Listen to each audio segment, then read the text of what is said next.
Olá, meus irmãos, boa noite. Que o Mestre Jesus possa estar nos nossos corações, nos acompanhando mais uma vez nesse estudo da obra Espírito e Vida, obra psicografada pelo Divaldo Pereira Franco e ditada pelo Espírito Joana de Ângeles. Hoje nós temos a lição de número 37. Joana traz como título para essa lição considerando o sofrimento e a aflição. Joana vai trazer para a gente uma reflexão, meus irmãos, sobre a forma como nós devemos interpretar o sofrimento e a aflição, a forma como nós geralmente interpretamos e a melhor maneira de lidarmos com isso para fazer com que as palavras de Jesus, bem-aventurados aflitos, tenham um sentido verdadeiro na nossa existência. Ela começa essa lição trazendo para nós do capítulo 2, o item 4, da primeira parte do livro Céu e Inferno. E ela tira o seguinte fragmento desta obra, abre aspas: se ao contrário concentrarmos o pensamento não no corpo, mas na alma, fonte de vida, ser real a tudo sobrevivente, lastimaremos menos a perda do corpo. Antes, fontes de miséria e dores. Joana traz pra gente essa e fecha aspas, né? Joana traz pra gente essa citação que tá ali, esse parágrafo, essa frase, né, do céu e inferno. E isso aqui, ela já dá pra gente o tom dessa mensagem, quando ela fala para nós que os sofrimentos, né, eles decorrem mesmo dessa importância que a gente dá para as coisas materiais.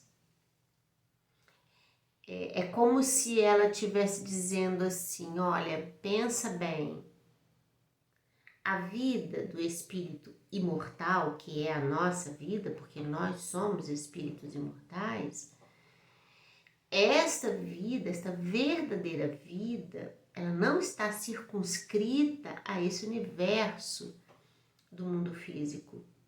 Então, estar no mundo físico, ocupando um corpo, e isso é uma situação temporária, necessária, mas temporária. Então é como se ela nos convidasse, já de início dessa lição, a pensarmos assim, estamos no mundo, vivendo no mundo, mas deveríamos estar nessa condição com o pensamento na verdadeira vida, que é a vida espiritual. E em se tratando de mudar a ótica do nosso pensamento, entenderíamos então que estar no corpo físico, vivendo as tribulações da vida física, é para o espírito um estado de grande dificuldade. E isso, meus irmãos, isso é mesmo verdadeiro, porque nenhum de nós vai dizer que viver, que transitar pela vida física é algo simples de ser feito. A gente sabe que não é. A vida, ela tem toda uma peculiaridade marcada pelas nossas escolhas, pelas nossas decisões, pelas ações nossas do passado. Esse passado, meus irmãos, que vem marcar o nosso presente de uma forma tão forte, tão intensa, que não daria para entender as coisas que acontecem com os indivíduos de modo geral, se não voltássemos o nosso olhar para o ser imortal e, consequentemente, essa vida passada, essas experiências, né, das vidas anteriores. Não teria sentido para nós pensar na vida atual sem darmos essa olhadinha para trás. O fato é, meus queridos irmãos, que nós estamos à volta com dor e sofrimento. A vida, ela se mostra para nós que ainda estamos distante dessa visão que Joana tenta destacar para nós logo de início. Ela se mostra para a gente muito pesada, muito intensa. Então não há sequer um indivíduo encarnado na Terra, na condição de espíritos, num planeta de provas e de expiações, que não experimenta a dor e o sofrimento como companheiro quase que diário.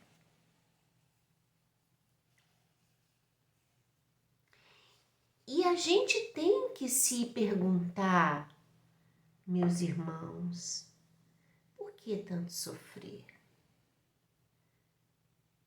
Se a origem desse sofrimento está no nosso percurso, na escolha que nós fizemos, nos caminhos que percorremos e pela lei de causa e efeito, nós estamos hoje aqui, claro que sob o amparo dos benfeitores espirituais, dando conta desse resultado de coisas que chegam para nós nas formas mais variadas, suscitando em cada qual de nós o desejo de se libertar de tamanho sofrimento e dor. Porque é um fato que a dor e o sofrimento nos acompanham, mas há outro fato também que todos nós desejamos: ser feliz e ser amado. Não é? Olha como que isso é para nós algo de um grande laboratório de pensamento. Ao mesmo tempo que a vida dos seres humanos encarnados, né, nesse planeta é marcado pela dor e o sofrimento, esta humanidade inteira quer o melhor. Como atingir esse melhor? Como se libertar desse sofrimento? Como extirpar do nosso coração esse sentimento que nos confunde, que faz com que a gente perca a esperança, que nos coloca em xeque com os nossos sentimentos, né, com os nossos pensamentos? Como atingir essa felicidade? Que felicidade é possível? Tanta coisa vem num tema como esse, de sofrimento e aflição, que a gente fica tentando pensar nos caminhos que nós percorremos, que nos trouxeram até o ponto em que nós estamos. Que avaliação a gente faz desse ponto em que estamos localizados e o que a gente quer daqui para frente. Porque Joana, ela após essa citação do céu e inferno, ela começa a lição em se tratando ali de sofrimento e aflição, ela diz assim, ei-los misturados em todo o lugar. Em todo lugar. Sofrimento e aflição. Que em dados momentos se confundem, se misturam. Mas existe uma diferença da aflição dita por Jesus, quando ele fala bem-aventurados os aflitos.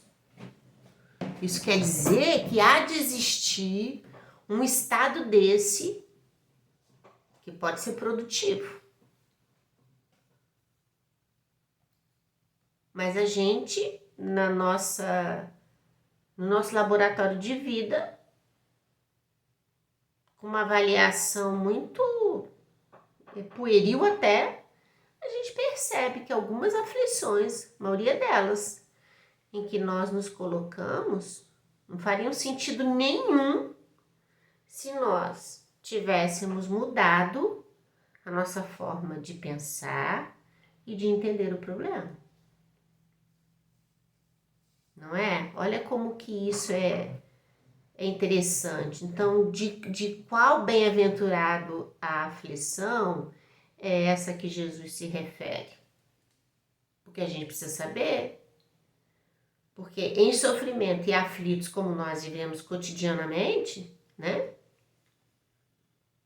A gente está sempre às voltas com essas coisas. A humanidade está cada vez mais marcada por essa característica. O nível de doenças emocionais, psicológicas, né? Elas estão cada vez maiores. Os níveis de ansiedade, de depressão, de toque, né? De tantas patologias que se mostram na medicina humana, que vasculham esse íntimo do indivíduo, que às vezes não consegue lidar com aquilo que fala dentro de si, do que emerge do seu íntimo. Às vezes é tão confuso e obscuro para a própria pessoa. Então são relatos de verdadeiros tormentos, de angústia profunda, de uma inquietude, de um desalento, de uma falta de empatia com a vida, com as pessoas. É um estado doentio, não é? Então, a gente tem que se perguntar, nesse cenário que a gente vê hoje, em que a vida é marcada pela intolerância, pelo descaso da vida humana, por sentimentos ainda invejosos, mesquinhos, por guerras, né? Por uma série de coisas que tem tocado a vida de todos nós, aonde fica os bem-aventurados aflitos, a que Jesus se refere.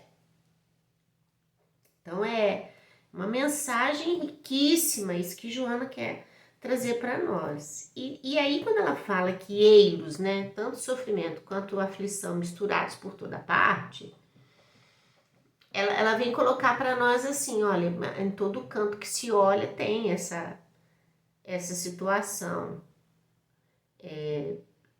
Uma às vezes decorrente da outra, aflição decorrente do sofrimento e vice-versa, sofrimento decorrente da aflição, né? Por isso que elas estão muito misturadas ali.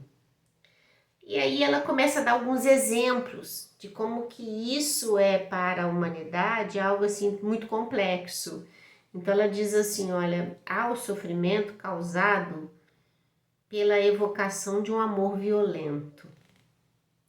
Quem vive uma experiência dessa sofre, né? Sofre. Quem deseja amar e ser amado e recebe desse amor injúria, violência, desrespeito, é sofrimento, não é? Mas ao mesmo tempo que acontece isso, ou seja, o sofrimento daquele que vive uma experiência dessa, ela fala que existe a aflição de quem, não tendo amado, desejava escravizar-se desnecessariamente. Então, ao mesmo tempo que você tem aquele que sofre porque vive uma situação abusiva nesse sentido, tem aquele outro que faria de tudo para experimentar um amor, um aconchego, né? Enfim, olha como que isso é interessante na vida. Olha outro exemplo que ela dá. Há o sofrimento pela dor que se agasalha no coração, santificando o espírito. E há a aflição em face da dor por não poder fazer quanto gostaria, comprometendo-se muito mais. Então, aquele sofrimento que a gente agasalha no íntimo, sabe aquela coisa que a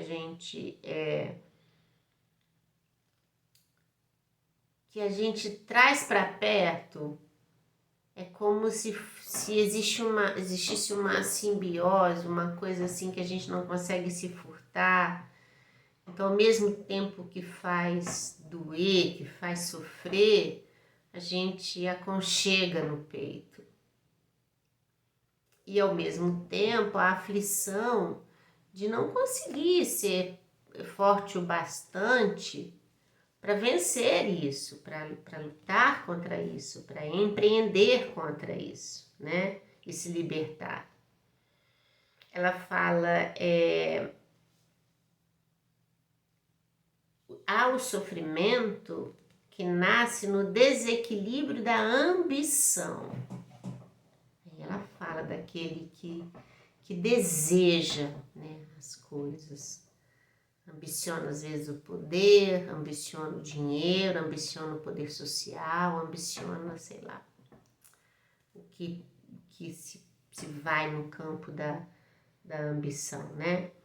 Aí ela fala, sofrimento nascido então do desequilíbrio da ambição, que o deslocou da linha básica do caráter, ou seja, esse desejo é tão intenso, né?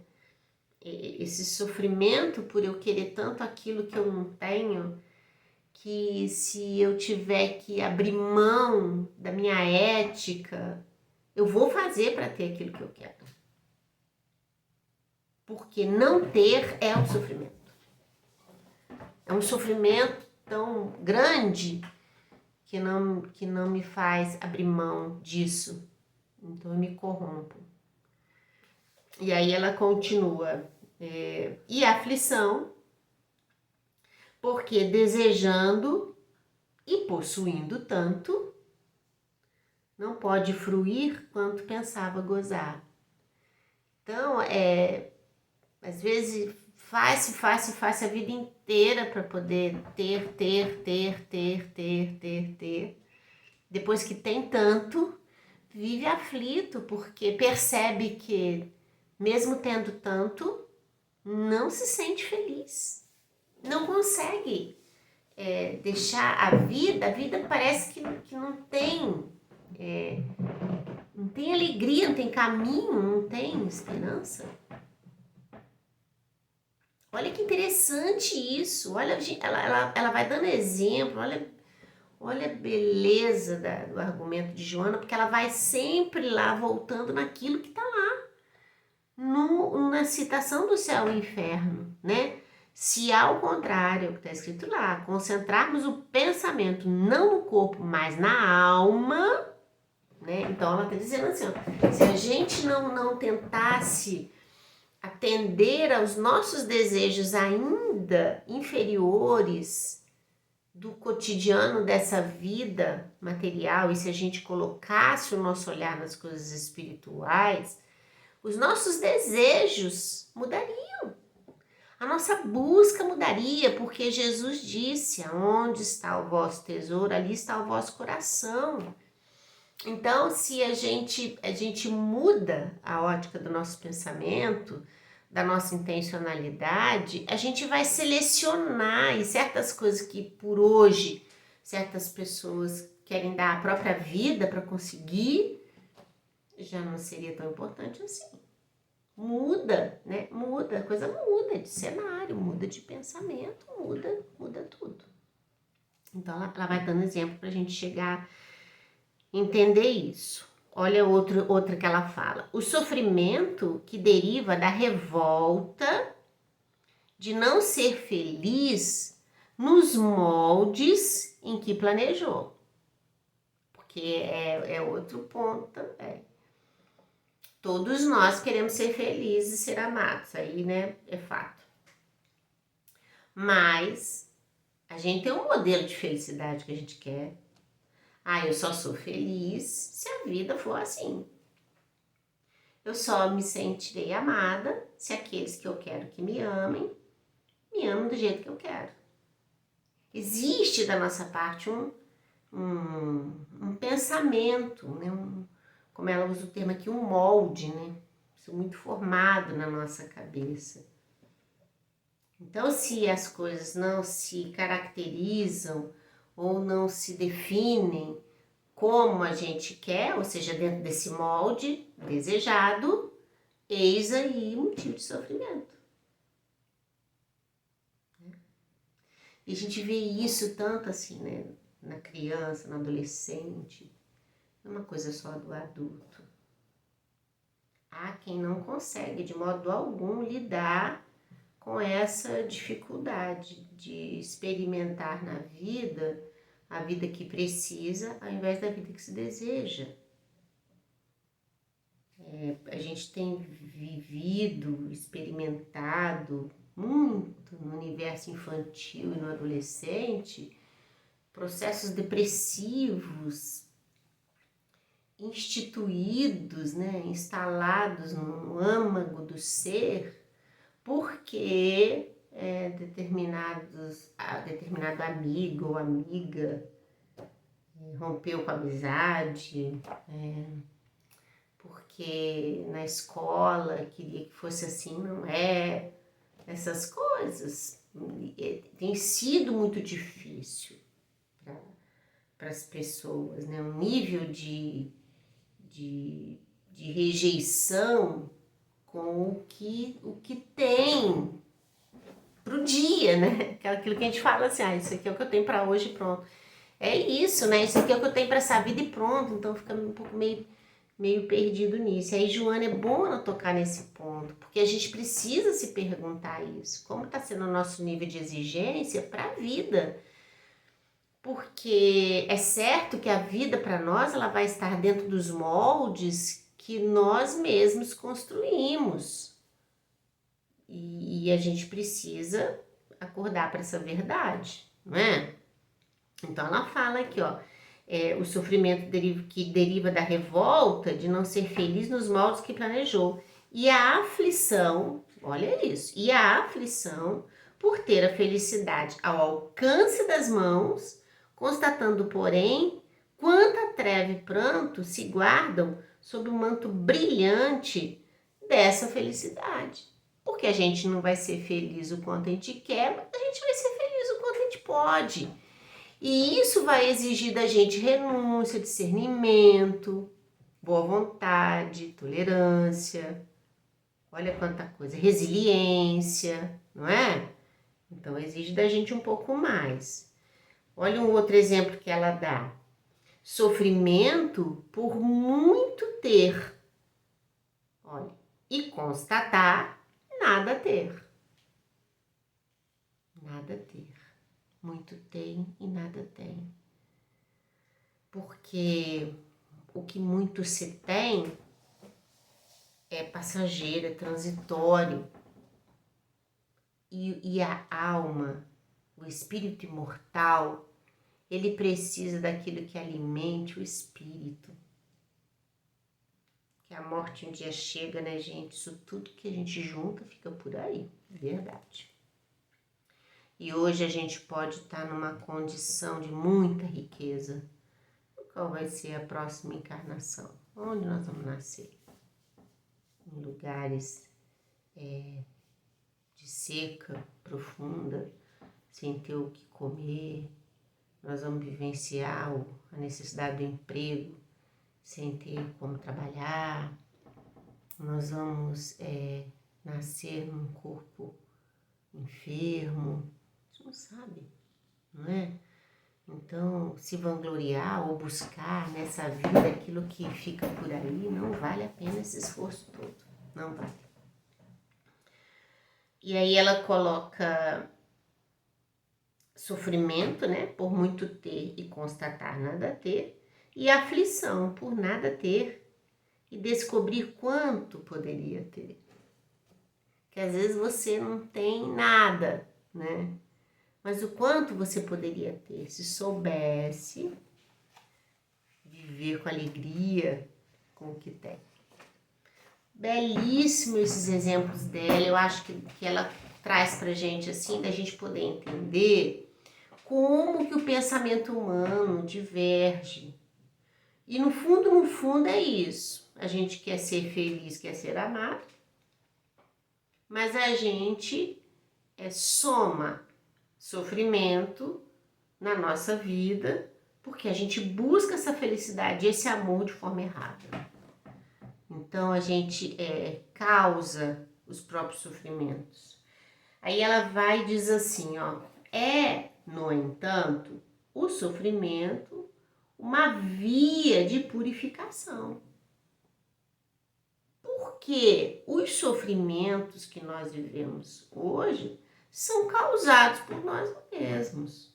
E também está lá no Evangelho. Causas atuais e anteriores das aflições. Está lá no Evangelho. Então a gente vai encontrar a matriz do nosso sofrimento, ou seja, a semente desse sofrimento, aquilo que gerou, que ocasionou a dor que a gente vive hoje, seja ela de que forma se apresente, a gente vai encontrar isso, se não na vida presente, nas vidas passadas. E isso tem que entrar de uma forma muito racional para nós, porque senão a gente não entenderia a justiça divina. Porque a gente não ia compreender por que uns nascem cegos e outros enxergam, por que uns são paralíticos e outros andam, por que uns são muito inteligentes e outros têm o raciocínio privado da razão, né? Por que isso? Por que uns nascem na opulência e outros na pobreza? Por que na mesa de uns é fartura e na outras é a falta? Se a gente não compreender a justiça divina se fazendo em tudo, se a gente não confiar nisso, a gente não entende essas coisas. Por isso que eu falo que pensar nas situações da vida presente sem voltar a olhar para o passado não nos dá a condição de compreender. Não nos dá a condição de compreender. Então, o sofrimento ele é purificação. Porque, meus irmãos, à medida em que a gente comete um delito contra a lei de Deus, a gente fica em dívida com essa lei. Como a felicidade decorre da pureza de sentimento, da liberdade de consciência, né? Da lisura disso, jamais a gente vai poder gozar da verdadeira felicidade se na nossa história de vida está marcado ali a dor que a gente causou a alguém. O sofrimento que a gente promoveu na vida de outro, né? Veja o sentimento de perdão. construir, né, e instituir isso dentro do indivíduo, de nós próprios, é dificílimo. Porque pelo amor próprio, qualquer coisa que nos façam é motivo da gente já criar uma reserva com aquela pessoa. Em encarnações anteriores, nós tornamos essas pessoas nossas vítimas, causando para eles e às vezes para seus familiares dores profundas. Então, quando a gente hoje vive às voltas da vida, com todas as situações que nós vivemos, aquela pessoa que é hoje pra gente a pessoa difícil, a pessoa que está sempre ali criando os embaraços, essa pessoa é aquela com quem a gente tem uma dívida de amor. Então, ao invés de colocar essa pessoa no rol dos nossos desafetos e acalentar esse sofrimento, né? Como a frase que ela falou lá, tô sofrendo aqui, mas eu fico carinhando esse sofrimento, né? Sustentando, alimentando ele ali. A atitude é mesma de perdão para todos esses que nos ferem, porque de alguma forma a gente os fere também, se não nessa vida, em vidas passadas. Porque a gente recebe das pessoas também as coisas como a gente dá. Olha como que isso se desenha. Então, o sofrimento para a gente é purificação, porque ele nos permite, né, a reparação, a expiação dos males que nós cometemos, dos quais, por misericórdia divina, a gente não se lembra nesse dado momento, né? E aí ela continua, e a aflição, um meio libertador. Olha, agora vamos chegar lá nos bem-aventurados aflitos, né? Porque aí ela vem, e a aflição, um meio libertador. Mas qual a condição? Qual a condição para a aflição ser libertadora? Para quem, mantendo o encontro com a verdade, elege, na recuperação dos valores morais, a abençoada rota através da qual o espírito se encontra consigo mesmo, depois das múltiplas lutas do caminho por onde jornadeia, quando desatento e infeliz. Então, aqui, nesse parágrafo, Joana evoca pra gente os bem-aventurados aflitos. Porque a aflição, nesse contexto aqui, é aquela que decorre do sofrimento. E nesse caso, elas acabam se confundindo na finalidade, porque o sofrimento é purificação e a aflição, com resignação, é o alimento para esse processo purificador. Olha como que isso é lindo. Aí você pega as bem-aventuranças lá de Jesus, bem-aventurados aflitos.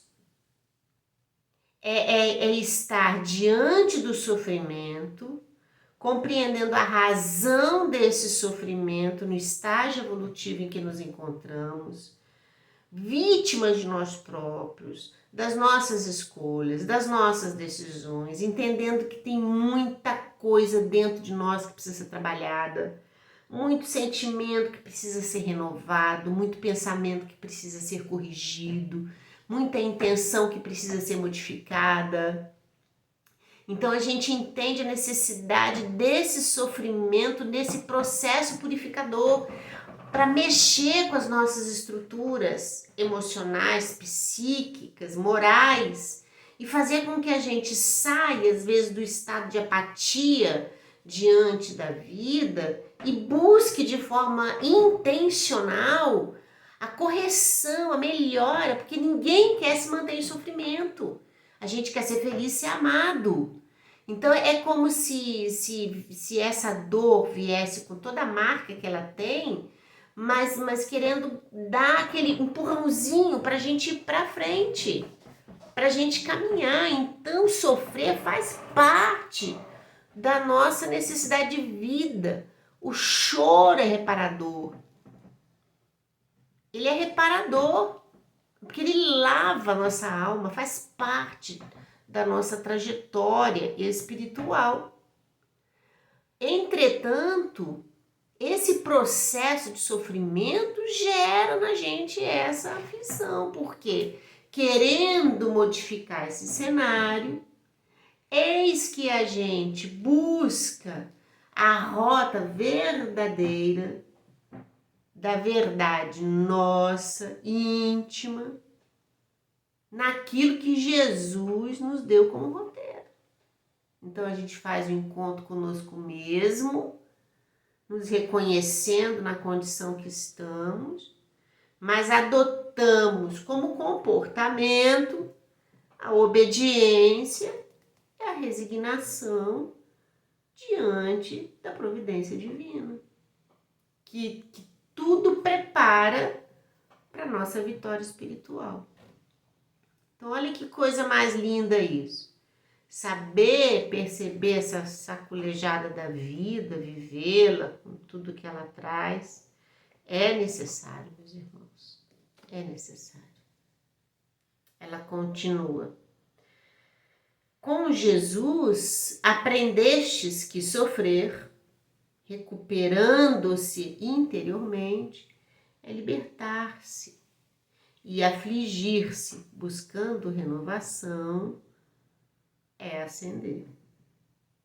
Olha que lindo, lindo, lindo, linda essa mensagem da irmã Joana de Ângeles. Eu acho que é uma mensagem esclarecedora, ao mesmo tempo consoladora, porque quando a gente passa pelas dores da vida, mas sabendo que tudo isso tem um propósito, que não é nada em vão, que a gente pode sair vitorioso disso se a gente adotar como conduta divina a obediência a essas leis, sem rebelar-nos, sem nos revoltarmos, né? Sem desejarmos acabar com a própria vida ou coisa assim, entendendo que cada nuance dessas situações tende a nos fazer crescer. Isso tudo muda. A mensagem é de consolação, é de esperança, porque a cada vida nós vamos marcando e lidando com os pontos que precisam ser trabalhados. Isso tudo em dose homeopática, muito cuidada, né? Muito zelada pela espiritualidade superior. A gente nunca está sozinho, a gente tem os benfeitores espirituais que nos amparam nas horas de maiores sofrimentos. Então, olha que mensagem linda é essa, né? Quando isso me fez lembrar aquela música Quando, né? Fala que a tristeza bater a nossa porta, né? Que a gente deveria olhar para trás, ver quanto sofrimento, quanta dor, né? Quantas pessoas vivendo seus momentos difíceis, e a gente às vezes, meus irmãos, a gente vai reconhecer que mesmo nos momentos mais difíceis, nas horas de mais luta, a gente sempre pode ajudar, tem sempre alguém se sentindo desamparado junto de nós. Então é hora de estender a mão. Que essa mensagem seja para a gente de reflexão para o nosso dia a dia, para a gente lidar melhor com as nossas dificuldades, mas que também seja de esperança, para entendermos que a vida presente é importantíssima, que a gente não pode perder tempo não fazendo as coisas que precisam ser feitas. E que acreditar que tempos melhores virão é acreditar em Deus, é manter acesa a chama da esperança, da alegria, da gratidão. Que o Mestre amado possa abençoar a todos vocês, os seus lares, que o Mestre possa iluminá-los nas noites difíceis, que a gente tem o direito de chorar, com certeza tem. Né? Quando a dor vier, a gente vai chorar, a gente vai fazer tudo. Vamos chorar por um tempinho, mas não vamos chorar muito não. Vamos elevar o nosso pensamento a Jesus, pedir força para continuar, porque o dia seguinte vem e novas oportunidades se abrem. É preciso confiar em Deus. Muita paz, muita alegria, uma mensagem que o título é Sofrimento e Aflição, mas a gente termina com esse sentimento de alegria, de gratidão, porque tudo tem uma razão e é importante viver cada coisa no seu tempo, como Jesus ensinou. Fiquem com Deus, até semana que vem.